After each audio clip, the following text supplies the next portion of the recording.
একটি দেশ একই রাতে 7টি আলাদা দেশে থাকা সামরিক ঘাঁটিতে একযোগে হামলা চালাচ্ছে। শুধু তাই নয়, সমুদ্রে ভাসমান আমেরিকার সবচেয়ে শক্তিশালী যুদ্ধজাহাজকেও নিশানা বানানো হয়েছে। এটা কোনো সিনেমার গল্প নয়, এটা এই মুহূর্তে মধ্যপ্রাচ্যে ঘটে যাওয়া বাস্তব পরিস্থিতি। গত কয়েক ঘন্টায় যা ঘটেছে তা গত কয়েক দশকের মধ্যে সবচেয়ে ভয়াবহ সামরিক উত্তেজনার দিকে ইঙ্গিত করছে। কিন্তু প্রশ্ন হলো, ইরান কেন হঠাৎ এতটা আক্রমণাত্মক হয়ে উঠল, আর এই হামলার পেছনের আসল কারণটা কি? সেটা বুঝতে হলে আপনাকে পুরো ঘটনাটা শুরু থেকে জানতে হবে। গত কিছুদিন ধরে হরমুজ প্রণালী নিয়ে ইরান এবং আমেরিকার মধ্যে একটা তীব্র টানাপোড়েন চলছিল। হরমুজ প্রণালী, যেটা বিশ্বের জ্বালানি তেল পরিবহনের সবচেয়ে গুরুত্বপূর্ণ সমুদ্রপথ, সেটাকে ইরান বন্ধ করে দেওয়ার হুমকি দিয়ে আসছিল। পাল্টা পদক্ষেপ হিসাবে আমেরিকা তার নৌবহর মোতায়েন করেছিল ওমানের উপসাগর পর্যন্ত। HW জর্জ বুশ নামের বিশাল যুদ্ধজাহাজ সঙ্গে বেশ কয়েকটি ডিস্ট্রয়ার এই পুরো নৌবহর ইরানকে ঘিরে ফেলার চেষ্টা করেছিল। উদ্দেশ্য ছিল পরিষ্কার, ইরান যেন হরমুজ প্রণালী বন্ধ করতে না পারে। কিন্তু ইরান সেই চাপে নতি স্বীকার করেনি, বরং উল্টো পদক্ষেপ নিয়েছে। আর সেই পদক্ষেপটাই পুরো মধ্যপ্রাচ্যকে কাঁপিয়ে দিয়েছে। প্রথমে আসা যাক জর্ডানের কথায়। ইরানের রেভলিউশনারি গার্ড কোর, যাকে সংক্ষেপে IRGC বলা হয়, তারা জর্ডানের মুওয়াফফাক আল সালতি এয়ারবেজে একটি ব্যালিস্টিক ক্ষেপণাস্ত্র নিক্ষেপ করেছে বলে খবর এসেছে। এই এয়ারবেজটি কেন গুরুত্বপূর্ণ সেটা বুঝতে হবে। এখানে আমেরিকার সবচেয়ে আধুনিক যুদ্ধবিমান F-35 মোতায়েন রয়েছে। শুধু তাই নয়, MQ-9 রিপার ড্রোনের হ্যাঙ্গার, কমান্ড সেন্টার সবকিছু এই ঘাঁটিতে অবস্থিত। জর্ডানের পক্ষ থেকে দাবি করা হয়েছে যে বেশিরভাগ ক্ষেপণাস্ত্র তারা ইন্টারসেপ্ট করতে পেরেছে, কিন্তু IRGC বলছে ভিন্ন কথা। তারা বলছে কমান্ড সেন্টার এবং ড্রোন হ্যাঙ্গার ধ্বংস করা হয়েছে। এখন সত্যিকারের চিত্র কোনটা সেটা এই মুহূর্তে নিশ্চিত করে বলা কঠিন। তবে একটা বিষয় পরিষ্কার, পুরো যুদ্ধ চলাকালীন একটা মাত্র এই ঘাঁটি, এখানে ইরানি ক্ষেপণাস্ত্র প্রতিরক্ষা ব্যবস্থা ভেদ করে পৌঁছেছে বলে আগেও রিপোর্টে এসেছিল। তাহলে প্রশ্ন ওঠে, জর্ডানের প্রতিরক্ষা ব্যবস্থা কি আসলেই যথেষ্ট শক্তিশালী? জর্ডানের পরে আসি কুয়েত এবং বাহরাইনের কথায়। এই দুটি দেশের মাটি আমেরিকা এবং তার সামরিক অভিযানের জন্য ব্যবহার করে আসছে দীর্ঘদিন ধরে। কুয়েতে আমেরিকার বড় সামরিক ঘাঁটি আছে এবং বাহরাইনে আমেরিকার নৌবাহিনীর 5ম ফ্লিটের সদর দপ্তর অবস্থিত। ইরানের উপর হামলার সময় এই দুই দেশের ভূমি ব্যবহার করে আমেরিকা হাইমার্স রকেট সিস্টেম থেকে গোলাবর্ষণ করেছিল বলে অভিযোগ উঠেছে। ইরান সেটাকে তাদের সার্বভৌমত্বের ওপর সরাসরি আক্রমণ হিসেবে দেখেছে। ফলাফল, কুয়েতে 6টি ব্যালিস্টিক ক্ষেপণাস্ত্র আঘাত এনেছে বলে খবর আসছে। বাহরাইনেও হামলার রিপোর্ট এসেছে। এখন কুয়েত এবং বাহরাইনের সাধারণ মানুষের মনে প্রশ্ন, তাদের দেশের মাটি কি আমেরিকার যুদ্ধের ঘাঁটি হিসাবে ব্যবহার হওয়া উচিত ছিল? এই প্রশ্নের উত্তর তারা তাদের সরকারের কাছে চাইবে, সেটা নিশ্চিত। এবার আসি সবচেয়ে অবাক করা অংশে, ওমান। ওমান এমন একটি দেশ যেটি এতদিন মধ্যপ্রাচ্যের কূটনৈতিক মধ্যস্থতাকারী হিসাবে পরিচিত ছিল। ইরান এবং আমেরিকার মধ্যে যত গোপন আলোচনা হয়েছে তার বেশিরভাগই মাস্কাটে হয়েছে। ওমান সবসময় নিরপেক্ষ থাকার চেষ্টা করেছে, কিন্তু এবার ওমানও হামলার তালিকায় ঢুকে গেছে। ওমানের দোকম বন্দর, যেটা আমেরিকার জন্য অত্যন্ত গুরুত্বপূর্ণ রিফুয়েলিং এবং সাপ্লাই পয়েন্ট, সেটিকে IRGC নিশানা বানিয়েছে। এটা একটা বিশাল কৌশলগত আঘাত, কারণ এই রিফুয়েলিং স্টেশন ধ্বংস হলে আমেরিকার নৌবহর সমুদ্রে দীর্ঘমেয়াদে টিকে থাকার সক্ষমতা মারাত্মকভাবে কমে যাবে। এটাই ইরানের কৌশল, শুধু সরাসরি যুদ্ধজাহাজে আঘাত নয়, তার সাপ্লাই লাইন কেটে দেওয়া। এবং এই কৌশলটা সামরিক বিশ্লেষকদের মতে অত্যন্ত চতুর একটি পদক্ষেপ। কাতার এবং সংযুক্ত আরব আমিরাতের কথাও বলতে হবে। দোহায় বিস্ফোরণের শব্দ শোনা গেছে বলে রিপোর্টে এসেছে। কাতারে আমেরিকার আল উদাইদ এয়ারবেজ আছে, যেটা মধ্যপ্রাচ্যে আমেরিকার বিমান অভিযানের মূল কেন্দ্র।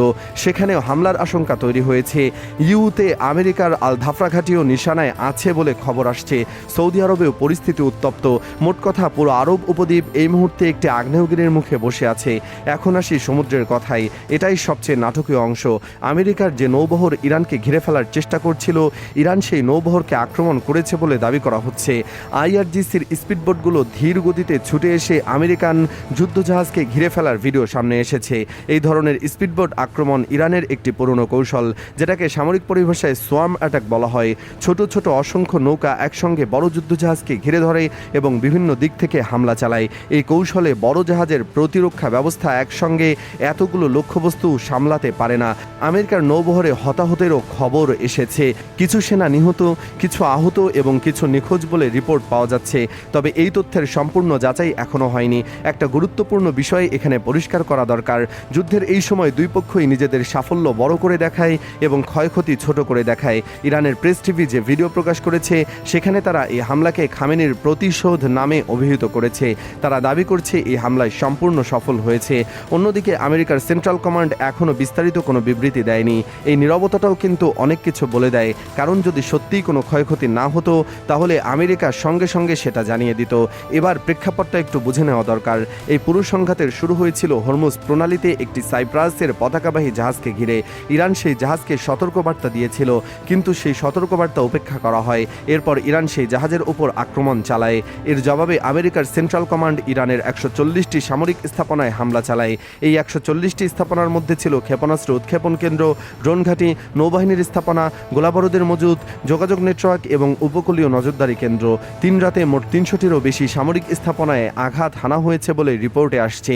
এটা যে কোনো হিসেবে বিশাল আকারের সামরিক অভিযান। কিন্তু ইরান দমে যায়নি। তারা পাল্টা হামলা করেছে এবং সেটাও একটি সুপরিকল্পিত পদ্ধতিতে। তারা শুধু একটি দেশে হামলা করেনি, বরং 7টি দেশে ছড়িয়ে থাকা আমেরিকান সামরিক উপস্থিতিকে একযোগে আঘাত করেছে। এটা কৌশলগত দিক থেকে অত্যন্ত তাৎপর্যপূর্ণ, কারণ এর মাধ্যমে ইরান একটি বার্তা দিয়েছে যে আমেরিকা মধ্যপ্রাচ্যের যেখানেই থাকুক ইরানের ক্ষেপণাস্ত্র সেখানে পৌঁছতে পারে।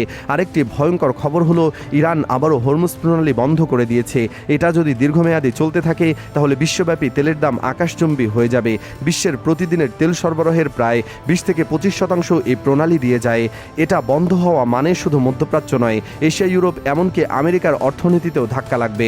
বাংলাদেশ, ভারত, পাকিস্তান এই দেশগুলো তেল আমদানিতে মারাত্মক সংকটে পড়তে পারে। এদিকে ইসরায়েলও এই যুদ্ধে সরাসরি জড়িয়ে পড়ার প্রস্তুতি নিচ্ছে বলে খবর আসছে। ইসরায়েল যদি ইরানের বিরুদ্ধে সরাসরি সামরিক অভিযান শুরু করে তাহলে এটা আর দ্বিপাক্ষিক সংঘাত থাকবে না, এটা পুরো অঞ্চল জুড়ে একটি বহুমুখী যুদ্ধে রূপ নেবে। হিজবুল্লাহ, হুতি, ইরাকের মিলিশিয়া গ্রুপগুলো সবাই এই যুদ্ধে ইরানের পক্ষে নামতে পারে। তখন মধ্যপ্রাচ্যের মানচিত্র পুরোপুরি বদলে যেতে পারে। এখন সবচেয়ে বড় প্রশ্ন, এই সংঘাত কি তৃতীয় বিশ্বযুদ্ধের সূচনা? অনেকেই এই প্রশ্ন করছেন। সোশ্যাল মিডিয়ায় ইতিমধ্যে তৃতীয় বিশ্বযুদ্ধ ট্রেন্ড করছে। তবে বাস্তবতা হলো কোনো পক্ষই পূর্ণমাত্রায় বিশ্বযুদ্ধ চায় না, কিন্তু যুদ্ধের একটা নিজস্ব গতি প্রকৃতি আছে। একবার শুরু হলে সেটা কোথায় গিয়ে থামবে সেটা কারো হাতে থাকে না। ইতিহাস সাক্ষী, প্রথম বিশ্বযুদ্ধ শুরু হয়েছিল একটি ঘটনা থেকে, যেটাকে কেউ সেই সময় বিশ্বযুদ্ধের সূচনা মনেই করেনি। একটা বিষয় লক্ষ্য করুন, এই পুরো সংঘাতে আরব দেশগুলোর সাধারণ মানুষ সবচেয়ে বেশি ক্ষতিগ্রস্ত হচ্ছে। Jordan, Kuwait, Bahrain, Qatar, Oman, U, Saudi আরব এই দেশগুলোর মানুষ নিজেদের দেশে আমেরিকান সামরিক ঘাঁটি থাকার কারণে ইরানের হামলার ঝুঁকিতে পড়েছে। তারা নিজেরা এই যুদ্ধের কোনো পক্ষ নয়, কিন্তু তাদের আকাশে ক্ষেপণাস্ত্র উঠছে, তাদের মাটিতে বিস্ফোরণ ঘটছে। এটা একটা ভয়ঙ্কর পরিহাস। শেষ করতে গিয়ে একটা কথা বলতে চাই, যুদ্ধে কেউ জেতে না। এক পক্ষ হয়তো সাময়িকভাবে এগিয়ে থাকে, কিন্তু শেষ পর্যন্ত ক্ষতি হয় সাধারণ মানুষের। আজ মধ্যপ্রাচ্যের আকাশে যে ক্ষেপণাস্ত্র উঠছে তার নিচে কোটি কোটি মানুষ ভয়ে কাঁপছে। তাদের কোনো দোষ নেই, তারা শুধু ভুল জায়গায় ভুল সময়ে জন্মেছে।